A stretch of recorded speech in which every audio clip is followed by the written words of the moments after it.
We have determined that there is reasonable cause to believe that the Cleveland Division of Public Police engages in a pattern and practice of using excessive force, and as a result of systemic deficiencies, including insufficient accountability, inadequate training and equipment, ineffective policies, and inadequate engagement in the community. Eric Holder will soon no longer be at the helm of the Justice Department, and he will leave behind a trail of civil rights investigations and decisions that still chafe at a good part of what America believes is favoritism. Yet it has become obvious we need some serious changes in the way the Justice Department operates. Let's welcome to MidPoint, formerly with the United States Department of Justice Civil Rights Division, I should say, author of the book Injustice, Exposing the Racial Agenda of the Obama Justice Department, J. Christian Adams joins us. Chris, thank you so much for being here today.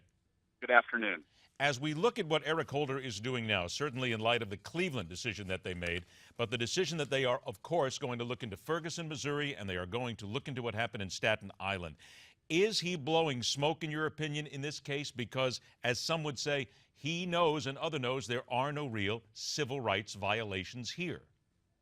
Well, it's not even my opinion. I reported on sources I have that can talk about the Justice Department internally that tell me that they know there's no case in Ferguson, that there will be no civil rights case. These are the frontline people who know it's a dog case.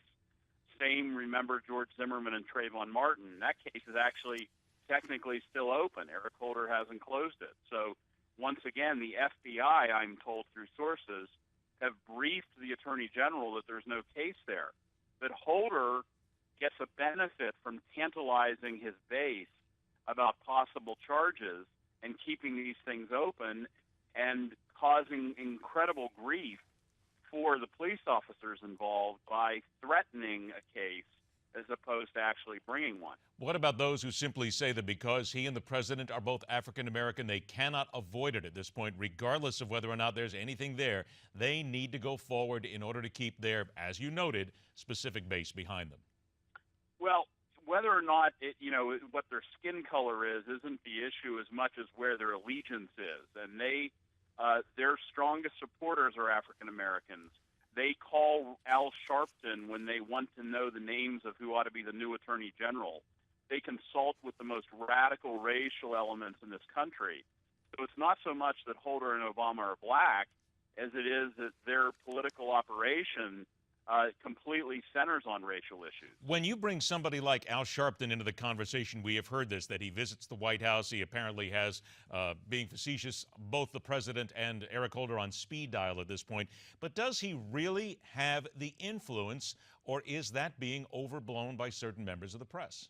No, the influence is even bigger than the press realizes. The influence goes down to the grassroots level inside the Justice Department, where people inside DOJ take cues from what these far-left race organizers say.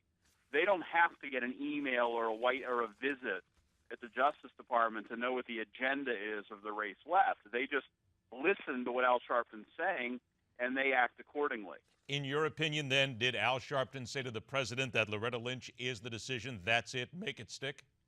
Well, I mean, there's no way to know exactly what was said, but what the facts are that we do know is Al Sharpton said that he's going to play a role in the selection of the next Attorney General.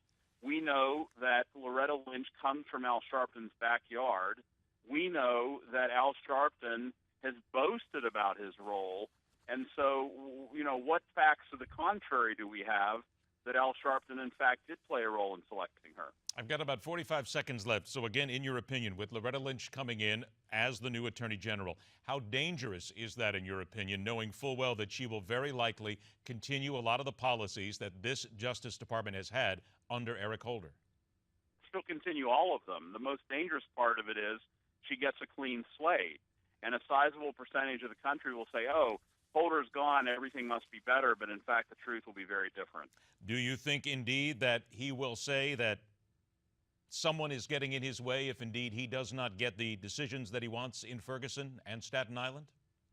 Well, I don't think there's going to be a prosecution in Ferguson. So this is all theater. The fact that there's an investigation is all theater to keep the base happy and angry and stoked up, but it's not going to be an investigation. Staten Island might be different. but in Ferguson, for sure, it's not. Let's remind everybody again, the book is called Injustice, Exposing the Racial Agenda of the Obama Justice Department. J. Christian Adams is the author and joins us. Chris, thank you so much for being here today. Thank you. Bye-bye. Break, and we dig into the forthcoming civil rights investigations of the Brown and Garner cases. And 51 minutes after the hour, the card that is being wrongly overplayed in both cases.